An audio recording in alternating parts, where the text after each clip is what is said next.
Joining us now, political strategist and pollster Frank Luntz and co-founder and CEO of All In Together, Lauren Leader, joins us as well. Good to have you both. So Lauren, the question is really, are young voters going to get out today? Women. Are women going to make a difference? What are you looking at? I mean, I think these early voting tallies are very exciting. And I think we did take away in 2020. People really got the message about turnout, and we're seeing it. And I think we're going to see some record numbers. There was concern early on that maybe they wouldn't be as high as some of these record turnout elections. I think they will be. This is an election people are paying attention to. Yeah, Frank, what are you looking at today? So I'm watching the districts where there are a high percentage of Latinos and Hispanics. There is a significant block. They've been ignored and forgotten for some time. They're participating now. In the past, Republicans have gotten between 28 and 38% of the Hispanic vote. I'm expecting them to get between 40 and 45% this time, and that could impact a couple Senate races and half a dozen House races. You know, Lauren, there's been this remarkable shift. Hispanics are moving more toward the Republican Party. White suburban women are moving more toward the Democratic Party. It's just, we are seeing this move, this migration politically of two groups. All right, but it's primarily Latino men. Latino women are not moving towards the Republicans at the same numbers. And we looked at this in all of our polling all over the summer. And again, back to like groups that are getting sort of overlooked and ignored, that is certainly among them. And I do think, look, I think it's not just about the suburbs, it's the independent women. And Democrats have really held their own with independent women. Wall Street Journal poll notwithstanding, I think it was overstated.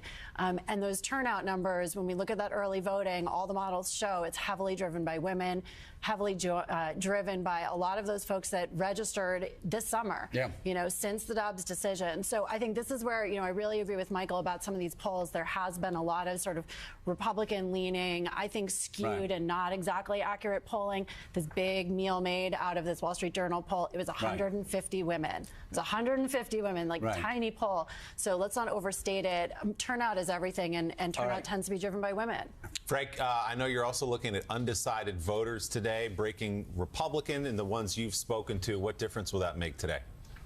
It's a very small percentage of Americans who are undecided in this election. The truth is, everyone has chosen their sides. But it's of the 5% that was undecided coming in today, they're breaking 2-to-1 Republican.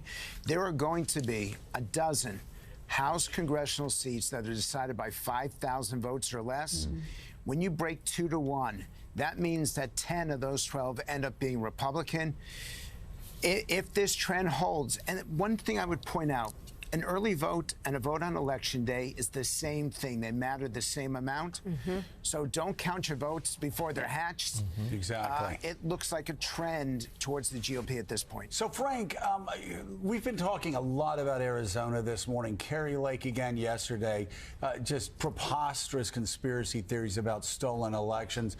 Are we overstating the fact that that sort of talk is a threat to Madisonian democracy? You are not overstating it, and I encourage you to do it on both sides. Look, in life, there are winners and losers. You dust yourself up, you get back up, you get on the horse, and you try again. I hate this election denial because it undercuts not just our election system, it undercuts how we're supposed to live our lives. You accept when you go into politics that there are winners and losers. Be an adult. Be a human being. Exactly. Set a good example for your children. Accept your loss and move on, damn it. Amen. Amen to that. Lauren, little viewer's guide in our final moments here. What will you be watching for? The polls close tonight. We'll get some returns on the East Coast. It'll be up late out west. Where will you be watching to see how the night's going? All of it. And I actually think there's a bunch of really interesting congressional bellwether races around the country, places you might not expect. I'm watching some races in Colorado. I want to see what happens to Lauren Boebert tonight. There's actually a very interesting race. She's running neck and neck with the Democrat Adam Frisch there. I think she actually could get a run for her money. Lauren Boebert was the candidate who said if Jesus had an AR-15, he wouldn't have been crucified. It's an amazing point, isn't it? It's an amazing point. But look, I think it's a turnout election, and when and high turnout elections favor Democrats.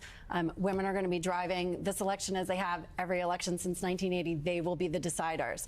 That's what I'm watching. Frank Luntz, Lauren Leader, thank you both very much for being on this morning, and that does it for us on